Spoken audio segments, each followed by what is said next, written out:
What's good? It's Fevir. It looks as if Dauntless has played their hand a bit in regards to both monetization and beta and pre-beta access to the game, and that's of course outside of if you were lucky enough to be randomly selected after you had signed up for their alpha and beta access. They released a bunch of information that we can speculate on. In part, this is a few blog posts over the last couple days, but most importantly, we saw the introduction of Founders Packs.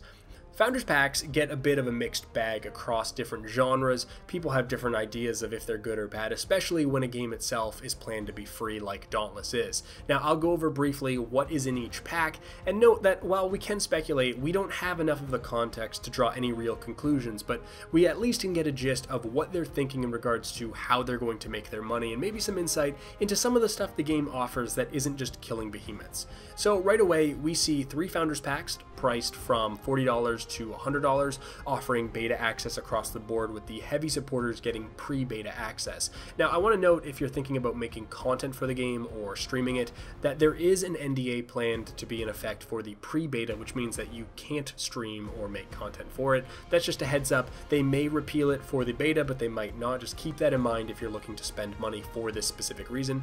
Now, the next part is easily the most interesting and probably the most controversial, in that they have the champion status, and this is a duration-based boost which will increase the drops from behemoths, and this is available through all the Founders Packs. So this implies to me that the game will have a soft subscription, but then they also have patron status for the most expensive Founders Packs, which implies to me that this soft subscription has at least 2 tiers. Now, Patron is a pretty unique thing with its own sets of pros and cons, and something we can't entirely speak on until we have more information, and I'll tell you at the end, it's something that I think is going to evolve over time. But for fun, what's cool about Patron status as it is, which I don't think I've seen in other games, is that if someone in your party has it, not only does it boost that person's behemoth drops, it also boosts the party's behemoth drops, and this effect is going to be stackable based on how many people in the party have patron status. So at first glance, I find this really cool. It allows someone in your party to spend money that benefits not just him, but everyone. And this will help reduce the gap between players who don't spend money and the people who do spend money. And it's also just a really cool way to incentivize grouping up. But the stacking effect has the community already groaning, because as you can imagine, if it's in the realm of possibility that players or groups will be like looking for one more patron required, people are going to be like mad. They're going to think that this is a dynamic that's exclusionary, that this might fragment the community. But I gotta tell you, that process is going to happen no matter what. Whether the patron status is there or not, you're going to see looking for one more sub 2-minute kill experience on the Shrike, looking for one more hammer user because that's the in-meta weapon, looking for one more rank X, the same way people look for a certain item level in MMOs. If you've played other hunting games though, you know that there are so many more important reasons to prefer and party up with somebody than an arbitrary bonus like this, right? Whether it's somebody that you've played before, whether it's someone you get along with or as a friend, or that they've shown skill in some way, a really cool strategy or a really fast kill time, or maybe they're just good at like cutting a tail.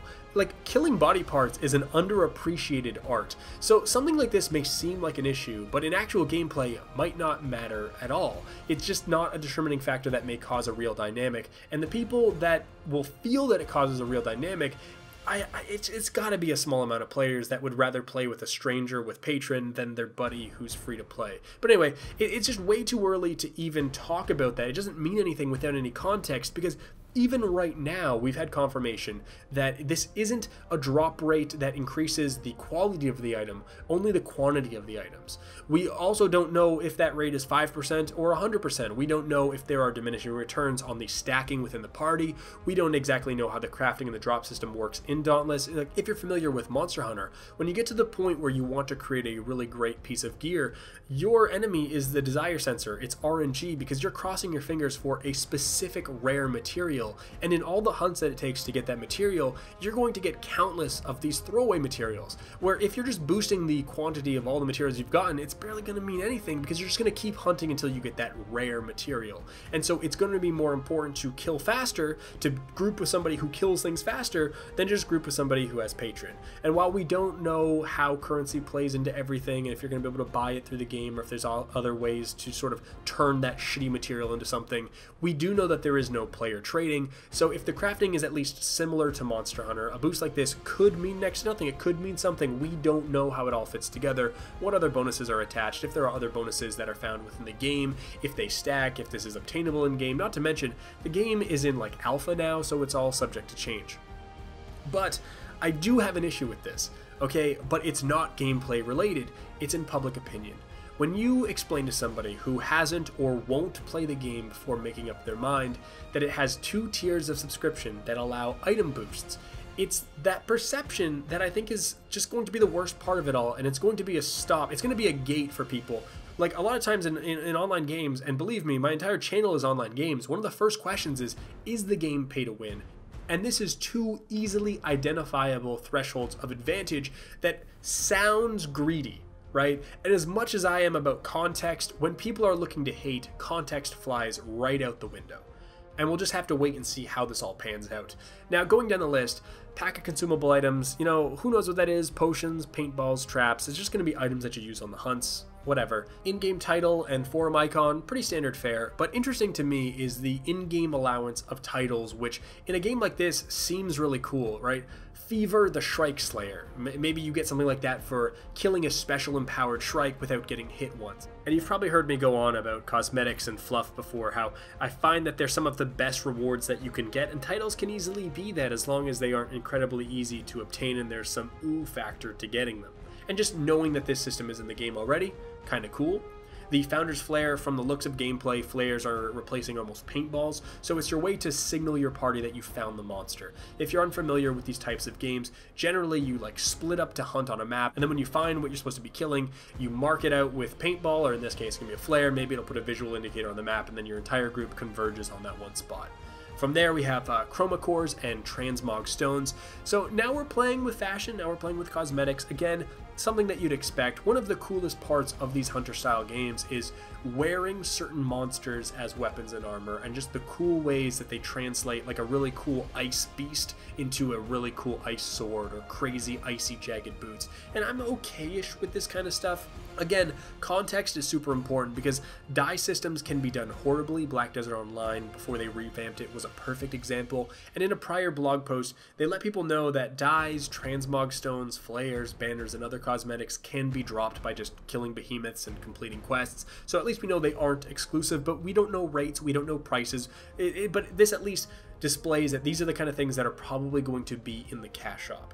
Then moving into the next benefit for the expensive pack is the Style Hunter boost, and it says 90-day duration, and this is kind of bundled in with the patron status. And what this allows you to do is, as you're killing behemoths, you have a chance to discover rare vanity customization options.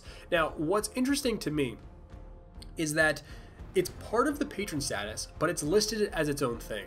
So this could be superfluous, this could stack, there might be different versions, the patron status might make it party-wide, but I am imagining that there is going to be a Style Hunter boost separate to patron status, so you could buy that on its own. So you may choose to get Style Hunter, but not the Slayer bonus, which gives you the increased drops, or you may choose the other way around. And as I said earlier, with the idea of cosmetics and fluff being really cool as just rewards for doing things, I don't particularly like that you're going to be able to just, like as an RNG thing, it's not an achievement, but this isn't going to be offensive to a lot of people from a gameplay stance. I think a lot of people have that, you know, if it's fluff, it's okay.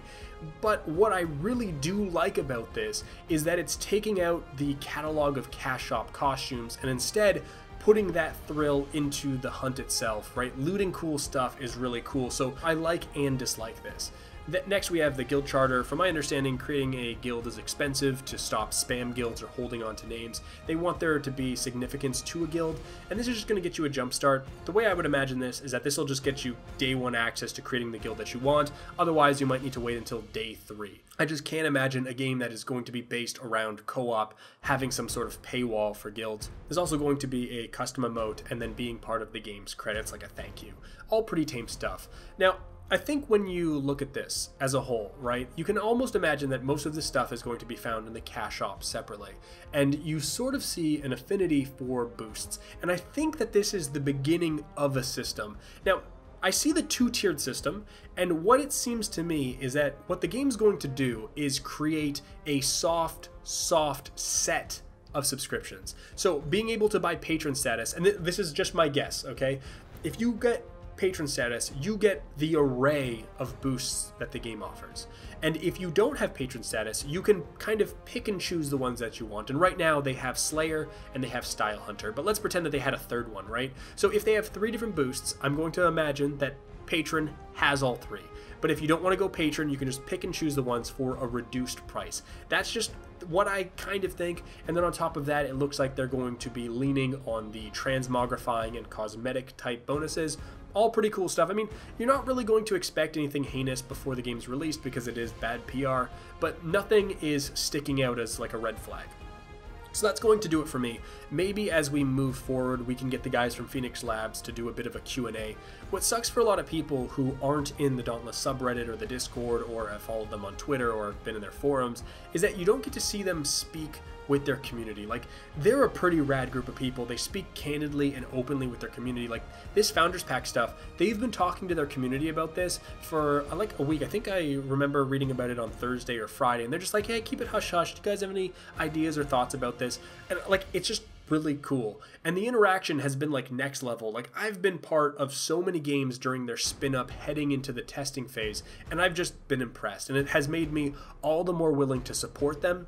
But that said, I am kind of gushing. It might sound like I'm white knighting them, but bear in mind that these guys are putting a twist on one of my favorite and most beloved gaming franchises ever. So not only am I going to be incredibly skeptical, but I'm incredibly judgy, and I don't want them to ruin the genre, because I want them to give this genre to North America in a way that they go, oh, like, I like this and I want more. But for now, that's going to do it for me. Until next time, this is Fevir. Pulse.